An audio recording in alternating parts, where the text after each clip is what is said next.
Good day, everyone. Today's topic is all about the chapter 1. First, let's go to the global view of prison administration. But before that, I will introduce myself first. I am Andrew Subat from Lutaban, Zamboanguita, Negros Oriental. I'm in Section Delta and my schedule is every Tuesday and Thursday at 8:30 to 10 a.m. The penal system in China is mostly composed of an administrative detection system and a judicial incarceration system. As of mid of 2015, it is reported prisoners held in prison managed by the Ministry of Justice. The administration of prisons in India falls in the hands of the state governments and is governed by the Prison Act 1894 and the prison manual of the respective state government. Thus, the state have the primary responsibility and authority to change current prison laws, rules, and regulation. There are a number of legislation directly or indirectly taken and reformation of the prisoners. Since we can relate to other countries, let's go to the Philippine administration. It is the sixth highest prison population with a number of 188,278 people and rested at 108.31 million people since when the 30s reigned the Philippines. It is overcrowded and mismanaged because during the campaign of our president, Duterte promised to kill 10 of the 1,000 criminals and end crime within 6 months. As most of the world already knows, this led to the Philippines' infamous war on drugs, and according to the Philippine National Police, the death total passed 7,000 in 2017, after which the police stopped publishing data. Here are the 5 facts about the Philippines incarceration system. The first, which is the severe overcrowding. After winning a landslide victory in June 2016, President Rodrigo Duterte of the Philippines immediately fulfilled a campaign promise and instigated a so-called war on drugs. Why Philippines face the overcrowded problems since he endorsed the war on drugs in the Philippines. It is the example of overcrowded. In the picture, it is the detainees in Manila City Jail where most are still awaiting trial and others may stay for months or even years before that happens. The Manila City Jail, properly known as the Old Bilibid Prison, is a detention center in Manila, Philippines. The jail that is used of the most overcrowded in the world. That too much overcrowded leads to the illness and death tolls for the prisons.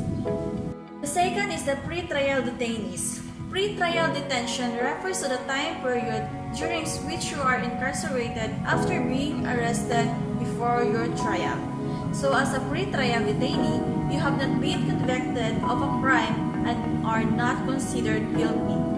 That picture is the Philippines Incarceration Center that was taken from the Borjan Project. Prisoners were detained for 9 months without being sentenced. The third, which is the high death tolls.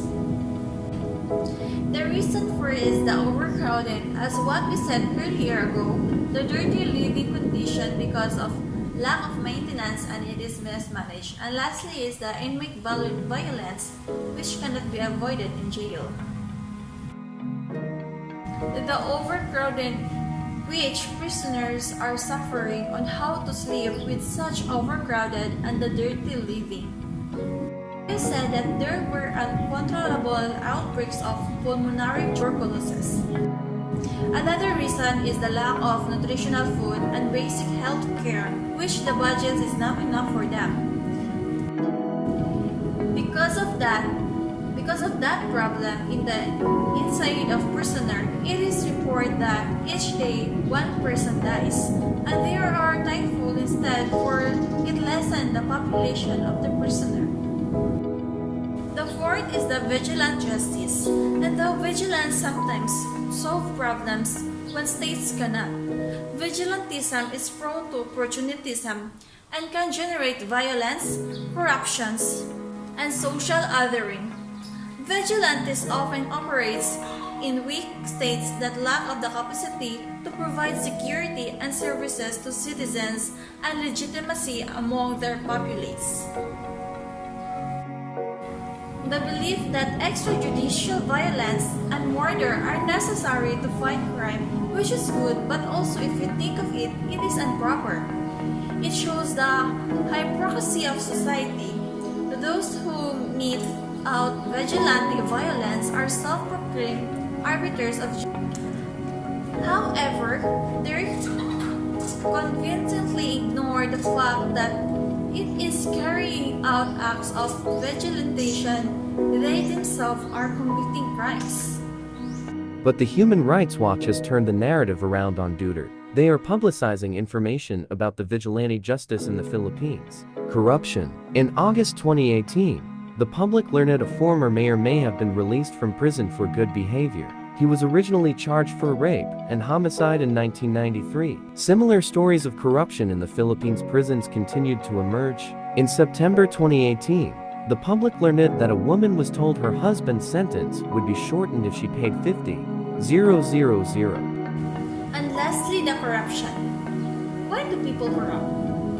Among the most common causes of corruption are the political and economic environment, professional ethics, and morality, and of course, habits, customs, tradition, and demography. Its effects on the economy and also on the wider society are well researched, yet still you need to do. Inmates under corruption live like kings, likewise to others live like hell, which is so unfair, which slap them the throat that everything can brought by money, and reality hits. Inmates that can afford will stay to the overcrowded and dirty places, while kings live in a place where cockroach has no place for it. Inmates who cannot afford a better life within the prison are stuck in overcrowded and dirty rooms. These inmates have a higher rate of becoming ill and of death. Now that the corruption has been unearthed, officials are taking steps to weed it out, one prison at a time.